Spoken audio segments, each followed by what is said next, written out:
Hi, I'm Craig with ApplianceVideo.com. Today, we'll be taking a look at the door gasket on this Maytag top mount refrigerator.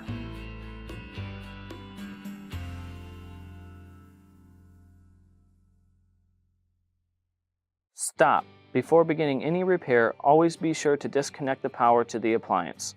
It is also recommended to test the outlet for the proper voltage. Remember to also turn off the water. A faulty door gasket would often result in poor cooling in either sections.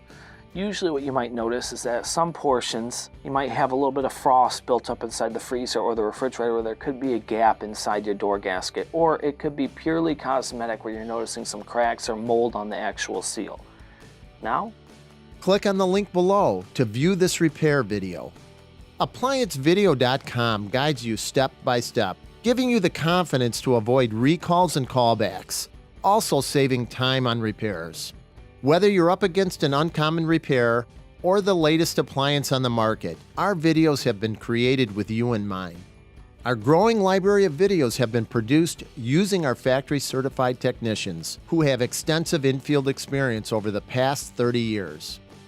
ApplianceVideo.com provides high-quality repair videos that anyone can follow, regardless of their skill level. We are here to help.